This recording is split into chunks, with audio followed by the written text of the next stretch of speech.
Hello and welcome to Legalese. My name is Vincent Perryman. I'm a local attorney with the law offices of J. Vincent Perryman. Each month, Legalese focuses on a wide range of legal issues and topics.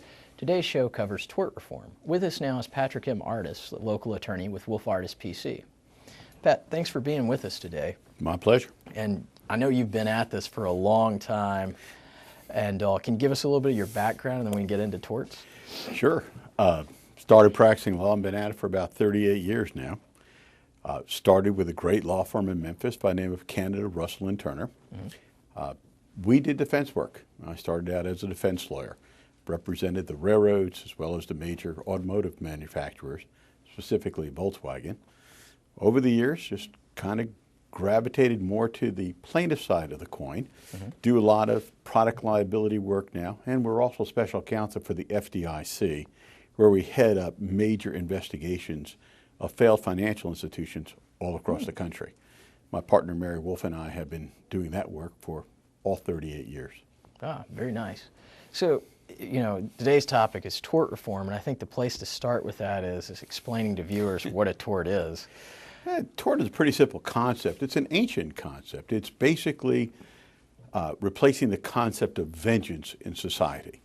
So if we have a duty which is breached, which arises in injury, the courts are where somebody goes for compensation to be made whole rather than taking down your shotgun and going next door and shooting your neighbor. The concept of duty, injury, breach, and last but not least, damages. Okay. And now we always hear politicians start talking about tort reform and that, oh, all this needs to be changed, the attorneys are evil, let's kill all of them, this sort of stuff. So when we're talking about tort reform, what are they really talking about? It's a good question. It means basically changing a system that has been developed by people, by jurors over time and jurists over time. Over time being from our history, ancient England, which comes from ancient Rome, ultimately to the United States of America. It means changing what the people have felt was appropriate and replacing it with legislation that changes the, quote, common law, the law of the people as decided through the courts, to legislation decided by elected politicians, passed by a majority, and imposed upon the people in the court. Sometimes good, sometimes bad, but it is a completely different concept than the natural evolution of the law through the jurists. So I guess one place to start with it is what would be a common tort and how would that work from the time that the tort happens to the resolution in litigation, if it goes that far? Oh, sure. Pick almost any example, but let's take one that's kind of very common. A car accident, typical car accident. Somebody runs a stop sign. It's an accident by definition. Hits someone else.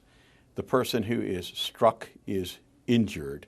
And we'll complicate it just a little bit and say the car that is struck catches on fire because of a manufacturing defect, a design defect by the manufacturer of the automobile, as opposed to a pure manufacturing defect, which means somebody left a bolt out or somebody forgot to tighten something. So we'll say, for the sake of our conversation, there's a defective fuel tank. There's a very simple accident. It is purely an accident. The person that is struck is injured, burned very, very severely. That's the typical tort. There's a duty, there's a breach, there's a causal connection, and there's damages. Okay, so once all that occurs, and I guess we'll just assume that both parties have gotten lawyers or the insurance company has hired lawyers or something like that.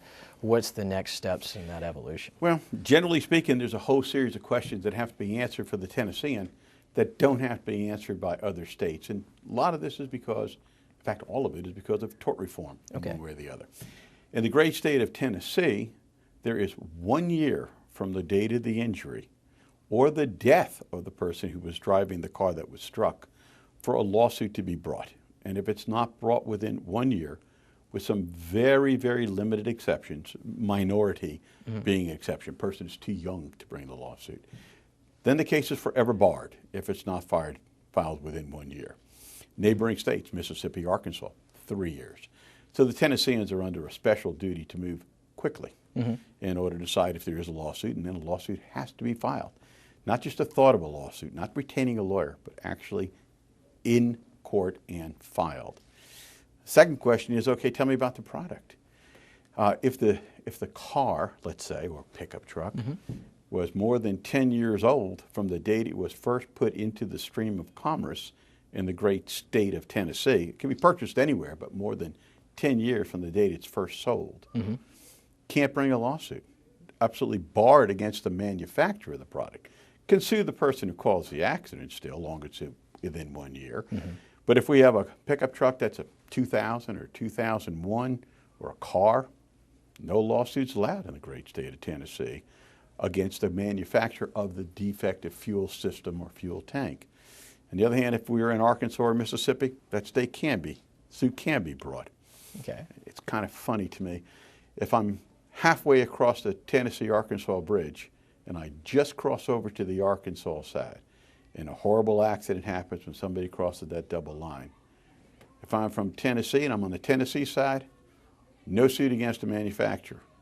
On the other hand, if I just cross the Arkansas state line, even if I am from Tennessee, maybe I can proceed against the manufacturer. So step one is the analysis of whose law, what injuries, what's the cause of action, is there a defect, is it just purely an accident where it's just against the person who hit, and then we start moving into a whole series of questions from tort reform, like where can the suit be brought? Traditionally, if I'm in Shelby County and we have an accident in Shelby County, or the person driving the car is in Shelby County, and the manufacturer was one of the great car manufacturers, General Motors, the suit could be brought in Shelby County against General Motors and the person who caused the accident. But then we just have seen some very recent tort reform, courtesy of the legislature in the great state of Tennessee. Not sure exactly what was behind it or why, but it now throws into at least question, can the suit be brought in Shelby County, where the person who's injured lives, where the accident took place, or because General Motors is involved, must the suit be brought where General Motors has its registered agent of process, which in General Motors' case would be Nashville, and Ford's case would be Knoxville. It's an open question, not yet decided. It seems a little bit crazy to me, but nevertheless, there is an issue that the legislature has presented to us. Yeah, and in that situation, it very much seems like, oh, let's shift the burden to the little guy. Well, yeah. Let's move it away from the home court.